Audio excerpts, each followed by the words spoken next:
राजा को कभी आंख बंद करके पूरा भरोसा नहीं करना चाहिए। कौशल नरेश क्षेमदर्शी थे, उन्होंने अपना समग्र दायित्व दूसरों के ऊपर सौंप दिया, कोई ध्यान नहीं देना। मंत्री उनके दूरत निकल गए, मंत्रियों के द्वारा उनको ठगा जाने लगा। तो कालक वृक्षीय नाम के एक महात्मा थे, उन्होंने सोचा भाई राजा को षड्यंत्र का ज्ञान कैसे हो। उन्होंने एक कौवा के माध्यम से, काक के बहाने से उन मंत्रियों के षड्यंत्र का ज्ञान राजा को कराया। उन दुष्टों ने रात्रि में उस कौवा को मार दिया, परंतु बात खुल गई। इसलिए अति विश्वास किसी पर नहीं करना। भीष्म कहते हैं राजा को दुर्ग बना करके रहना चाहिए। अपना सचिव, अपना मंत्री, अपना सेनापति बहुत परीक्षण करके बनाना चाहिए। धनव दुर्ग माने मरुस्थलीय क्षेत्र में दुर्ग बनावे। शत्रु आक्रमण करे तो प्यास के मारे अपने आप उसके सैनिक मर जाएं। मही दुर्ग माने गुफा में रहे, गिरिदुर्ग माने पहाड़ पर आश्रय करे, और मनुष्य दुर्ग माने सेना के बीच में संरक्षित रहे। जलदुर्ग माने अपने किले के चारों ओर जल की परिखा बना दे, और वन दुर्ग माने भयंकर जंगल में रहे। इस प्रकार दुर्ग बनाना चाहिए। राजा को भ्रमर के समान प्रजा से कर कण कण कर स्वीकार करना चाहिए।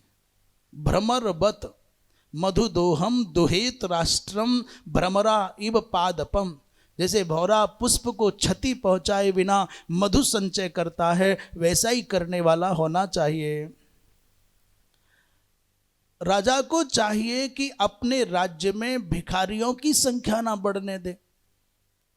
अकर्मण्य लोग व्यर्थ की याचना करके उसको व्यापार बना देते हैं। परिवार पूरे के पूरे राज्य में चोर न हो और याचक न हो, ऐसा प्रयत्न करना चाहिए। न केनचित याचितव्यः और कश्चित किंचित अनापदि।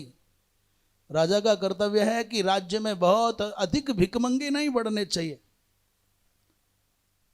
राजा को अपने राज्य की सीमाओं को सुरक्षित करने के लिए आखेटकों को, वन रक्षकों को, ग्वालों को, लकड़हारों को अनेक अनेक अवसरों पर दिव्य दिव्य उपहार देकर के सम्मानित करते रहना चाहिए, जिससे कि वो सीमांत प्रांतों की सुरक्षा के लिए हमेशा सावधान रहें। अंगिरा पुत्र उतथ्य का मानधाता के साथ संवाद हुआ। उतथ्य ने कहा था राजन मानधाता से कि धर्माय राजा भवति न काम कारणायतो। राजा धर्म की रक्षा के लिए होता है, सुख भोगने के लिए नहीं होता। और जिस राजा के राज्य में धर्म की रक्षा होती है उसी को राजा कहते हैं। राजते राजा चरति चेत धर्मम देवत्वायैव कल्पते। जिस राजा के रहते धर्म की सुरक्षा रहती है उसी को राजा कहा जाता है। और जिस राजा के राज्य में धर्म लुप्त हो जाता है उसको वृषल कहते हैं। वृषल में वृष है धर्म, और धर्मो लीयते यस्य राज्ये स वृषलः।